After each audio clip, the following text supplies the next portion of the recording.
오후 매출 온라인 상인 만들기 제2회가 되겠습니다. 자, 앞에 1회에서 여러분 많은 연구를 해보셨죠? 자, 그렇다면은, 자, 우리 동영상을 보면서 한번 더 연구하시는 시간을 드리도록 하겠습니다. 자, 보시죠. 올 여름은 노출 패션이 유행하면서 어깨를 드러내거나 등을 보이는 정도의 노출은 자연스러운 분위기입니다. 네, 뜨거운 태양에 등을 드러낸 여성들의 핫 서머 패션을 먼저 만나보시죠. 자결하는 태양 아래 낮 평균 기온가 30도가 훨씬 넘는 요즘. 시원하게 등을 드러낸 뒷모습이 섹시한 여성들이 핫서머 거리의 주연입니다. 등 노출 패션의 최고는 단연 홀터넥. 소매가 없이 어깨에서 목 뒤로 끈을 연결한 스타일로 뒤에서 보면 등의 절반 정도 드러나 여성미가 한층 돋보입니다. 요즘 같은 더운 날씨에 시원하게 입을 수 있고 이뻐서요. 예전엔 홀터넥 하면 수영복이나 해변 패션으로 즐겨 입었었는데요. 최근에는 노출 패션이 화두가 되면서 여성들의 거리 패션으로도 자연스러워졌습니다.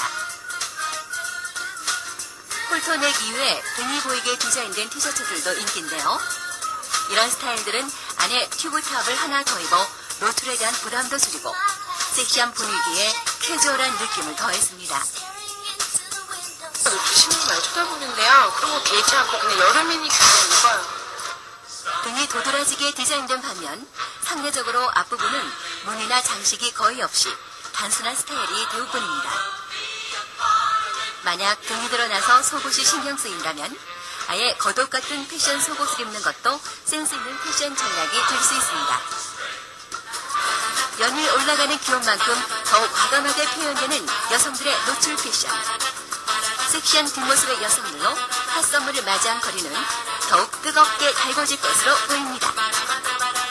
나이가 들수록 젊어지고 싶은 것은 인지상정입니다. 이런 심리가 백화점 매출에도 영향을 미친다고 하죠? 네, 백화점에서 팔리는 30, 40대 여성 브랜드의 실제 소비층은 사실 50대 이상의 실버족들이라고 합니다. 잘게 업계에서도 이들을 겨냥한 마케팅 전략에 힘쓰고 있습니다. 함께 보시죠. 경제적으로 안정되고 생활에 여유가 있어서 다른 세대보다 상대적으로 자기 투자가 손쉬운 50대 이상의 실버계층. 이런 만큼 이들의 소비는 적지 않은데요. 이제 애들이 조금 크면서부터 이제 자기 관리를 하면서 부터는 이제 조금 자기한테도 투자를 해야 되겠다는 생각들을 하면서 자기 관리들을 하는 것 같아요. 실버계층 소비의 특징은 무엇보다 젊게 보이는 것에 중점을 둔다는 것입니다. 이런 추세가 가장 민감하게 반응을 보이는 곳은 다름 아닌 중년 여성 의류. 이들 대부분이 스스로 노티나는 것을 원하지 않기 때문에 주로 나이보다 젊은 분위기의 매장에서 옷을 삽니다. 젊은 애기 엄마들 옷 입은 거 보고 나도 저거 입어도 괜찮을 것 같다. 그리고 한번 입어보면 또 괜찮더라고. 그래서 사게 되고 그러더라고요. 30, 40대 의류 매장에서 실제 50대 이상 실버계층 소비가 계속해서 증가하는 만큼 업계에서도 아예 30대부터 5, 60대까지 아울러 옷을 내놓는 분위기입니다. 고객님이 5, 60대도 오시기 때문에 5호서부터 사이즈는 77, 88까지 나오고 있습니다. 백화점에서도 실버계층의 이런 소비 행태를 반영해 젊은 층과 실버계층이 고루 섞여 쇼핑을 할 수 있도록 실버 브랜드만을 별도로 모아 매장 운영을 하지는 않고 있습니다. 5, 60대 고객님들도 좀 젊어지시고 싶어하는 욕구 때문에 30, 40대 브랜드 상품을 많이 찾으십니다. 그래서 저희 매장도 두세 개 매장 보강을 통해서 매출은 30, 40% 정도 신장을 했습니다. 경제활동에 비해 소비 여력이 많은 실버계층 여성 소비자. 고령화되는 우리 사회의 신소비층으로 새롭게 고려돼야 할 것입니다. 자, 여러분, 두 개의 동영상을 보셨죠? 자, 왼쪽에 등 노출 패션 인기라는 동영상과 오른쪽에 젊어진 실버 패션 관련된 동영상. 자, 어디가 인터넷 세대일까요? 아, 등 노출 세대. 그럼 실버족은 언제쯤 인터넷 세대로 들어올까요? 안 들어온다고요? 과연 그럴까요? 다음 그림을 보겠습니다.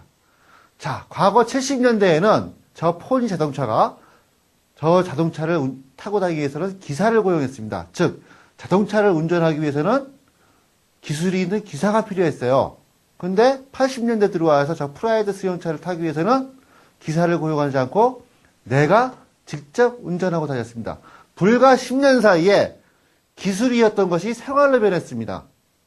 전자상거래 어떨까요? 90년대, 2000년도, 지금 현재 시점.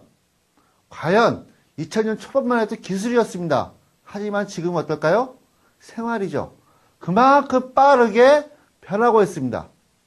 전자상거래는 여러분을 기다리고 있습니다. 자, 도표에서 보시는 것처럼 어떻습니까? 인터넷 쇼핑, 오픈마켓 58%. 자, 우리나라 국가 성장률이 몇 프로입니까?